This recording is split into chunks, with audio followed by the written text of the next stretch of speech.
কুমিল্লার সদর দক্ষিণ উপজেলায় জ্বালানি তেলের কৃত্রিম সংকট প্রতিরোধ এবং অবৈধ মজুতদারের বিরুদ্ধে কঠোর অবস্থানে নেমেছে উপজেলা প্রশাসন। রবিবার বেলা 2:30 থেকে বিকেল 4টা পর্যন্ত চুয়াড়া ইউনিয়নের বিভিন্ন প্রতিষ্ঠানে বিশেষ অভিযান পরিচালনা করা হয়।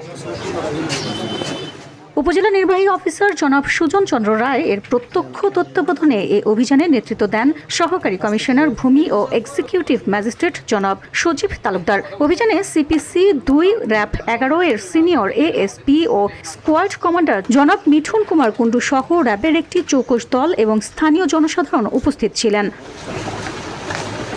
অভিযান চলাকালীন রাজাপাড়া ও উত্তর চৌমোহনী এলাকার দুটি ব্যবসা প্রতিষ্ঠানে অনিয়ম পাওয়ায় আর্থিক দণ্ড প্রদান করা হয়। হোসেন এন্টারপ্রাইজকে নির্ধারিত মূল্যের চেয়ে বেশি দামে তেল বিক্রি এবং লাইসেন্সবিহীন ব্যবসা পরিচালনার দায়ে ভোক্তা অধিকার সংরক্ষণ আইন 2009 অনুযায়ী প্রতিষ্ঠানটিকে 50,000 টাকা অর্থদণ্ড দেওয়া হয়।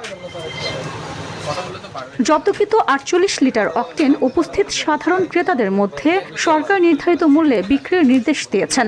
সরকার নির্ধারিত যে মূল্য সেই মূল্যে আপনার জ্বালানি তেল বা পেট্রোলিয়াম জাতীয় দ্রব্য আছে সব বিক্রি করতে হবে। এটাই স্বাভাবিক বিষয়। যদি এর ব্যর্থ হয় তাহলে ভোক্তা অধিকার শূন্য হয়। ভোক্তা অধিকার সংরক্ষণ আইন 2009 এর 40 ধারায় বলা আছে যে কেউ সরকার নির্ধারিত মূল্যের চেয়ে অধিকতর মূল্যে বিক্রি করতে পারবেন না।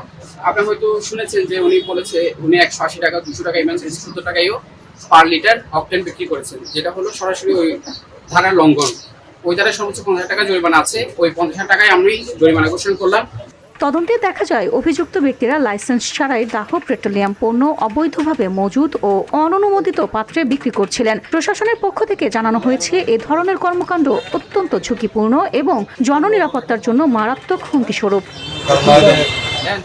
অভিযান শেষে নির্বাহী ম্যাজিস্ট্রেট জানান, জ্বালানি তেলের অননুমোদিত মজুদ ও কালোবাজারি প্রতিরোধে উপজেলা প্রশাসন 0 টলারেন্স নীতি গ্রহণ করেছেন। ভোক্তা অধিকার সংরক্ষণে এবং বাজার স্থিতিশীল রাখতে এ ধরনের অভিযান ভবিষ্যতে আরও জোরদার করা হবে।